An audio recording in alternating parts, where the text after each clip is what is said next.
저희 연구실은 자신의 기억 속으로 타임머신을 타고 여행을 할 수 있는 과학적인 방법을 알아내기 위해서 연구를 하는 곳입니다. 저는 서울대학교 자연과학대학 뇌인지과학과 학습과 기억연구실에 책임을 맡고 있는 교수 이인하입니다. 대부분의 사람들이 자기의 머릿속을 들여다보고 살죠. 내가 이런 게 왜 기억이 날까? 이거 왜 기억이 안 나지? 여러 가지 자기의 인지 과정이나 마음에 대해서 생각을 하고 사는데, 불행하게도 뇌인지과학이 역사가 되게 짧은 과학이기 때문에 아직도 우리가 뇌에 대해서 아는 것이 많지 않아요. 인간의 마음은 어떻게 구성되어 있을까? 정체성을 담당하는 어린 시절의 기억은 어디에 저장돼 있을까? 그런 자연스러운 궁금증이거든요, 인간으로서 갖는. 저희가 연구하고 있는 주제는 일화기억이라고 하는데, 우리가 일상생활 속에서 매일매일 굉장히 다양한 새로운 경험을 하거든요. 저희 연구실에서는 이 생물학적인 세포로 이루어져 있는 뇌가 어떻게 그런 일화기억을 학습하고 인출할 수 있는지, 그것이 자기 자신의 과거고 자기의 정체성이기 때문에 그런 것들을 과학적으로 연구하는 그런 곳입니다.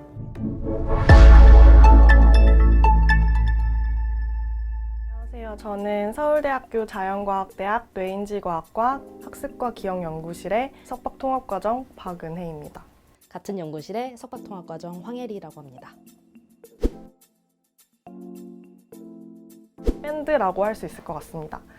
왜냐하면 밴드 안에는 기타나 드럼 그리고 베이스 같은 다양한 악기들이 있는데, 그 다양한 악기들의 소리가 다 다르지만 결국에는 하나의 음악을 만듭니다.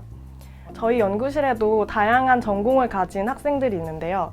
그 다양한 전공을 가진 학생들이 같이 모여서 서로의 장점을 모아서 하나의 연구를 하는 그런 점에 있어서 저희 연구실을 밴드라고 표현을 할 수 있을 것 같습니다. 일단 저는 생물학 전공을 했고요. 저는 이제 뇌과학 전공을 했는데, 저희 연구실에 전기공학 한 친구도 있고, 컴퓨터공학, 그리고 음악을 전공한 선배도 있고요. 스포츠 하시는 분들. 스포츠도 있고 심리학도 있습니다. 그리고 실제로 저희 연구실에는 락밴드가 있는데요. 할로윈이나 크리스마스나 연말 파티 때 공연을 하기도 합니다. 저희 랩이 분위기가 되게 좋아요. 그래서 약간 학생들끼리도 선후배 관계 같은 거 없이 다 사이가 좋고, 교수님도 되게 한 명 한 명한테 이렇게 꼼꼼히 지도를 잘 해주시고 이렇게 많이 봐주시려고 하시는 그런 스타일이셔가지고, 그래서 항상 이제 저희가 늘 모토로 하는 게 좀 뻔하지만, 놀 때는 제대로 놀고 연구할 때는 좀 이렇게 꼼꼼하고 세밀하게 하는 거를 좀 중점으로 둬서요.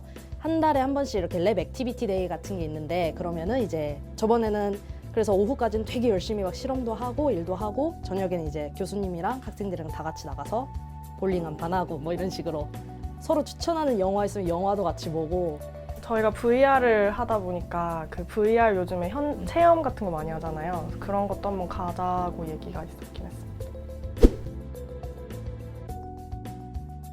저희 연구실은 기억 연구실입니다. 기억에 가장 중요하다고 알려진 해마와 측두엽의 기능을 알아내려고 지금 연구를 하고 있고요.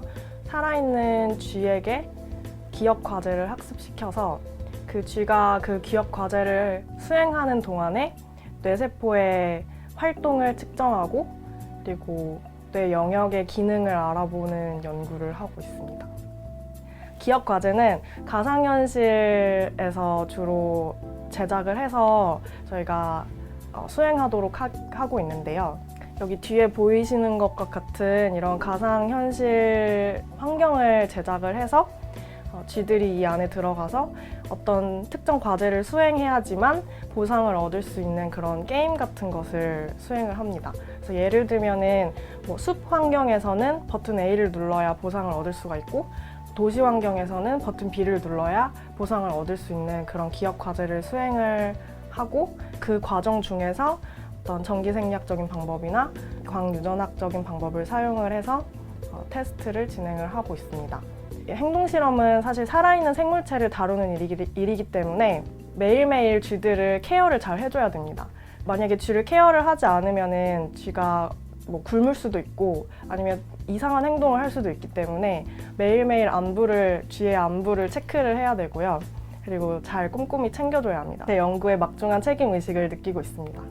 굉장히 다양한 경험을 또 좋아하고 좀 어떻게 보면은 융통성 있게 좀 유연한 사고를 할 수 있는 학생이 되게 즐길 수 있지 않나 싶어요. 저희 랩에서 아무래도 이것저것 전문적인 것들을 많이 하다 보니까 배워야 하는 게 굉장히 많은데요.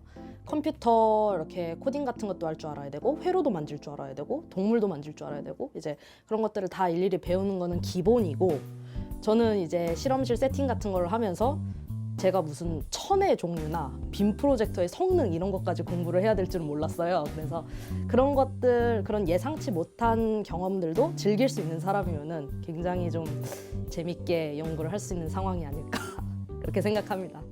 제 생각에는 뇌인지 과학이 미국에서는 이제 뉴로사이언스, 신경과학 여러 가지 이름으로 쓰이는데 미국이나 유럽, 일본, 중국도 지금 굉장히 활발하게 하고 있고 사실은 이것은 뇌는 생물학적인 세포로 구성돼 있고 이 세포들이 서로 컴퓨터처럼 정보 교환을 합니다. 그리고 전기적인 신호를 전달하고 그런데 이게 또 심리와 마음을 만들어요.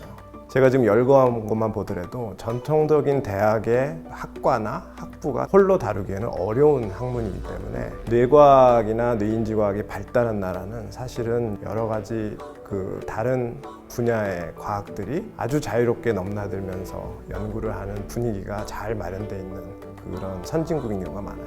우리나라도 빨리 발전하고 있거든요. 특히 이제 인공지능이나 가상현실 이런 것들은 뇌과학, 뇌인지과학의 발전이 없으면 사실은 그 한계가 있습니다. 그래서 그런 쪽에 관심이 있는 청소년이나 학생들이 희망차게 뛰어들 수 있는 희망이 넘치는 분야라고 말씀드리고 싶습니다.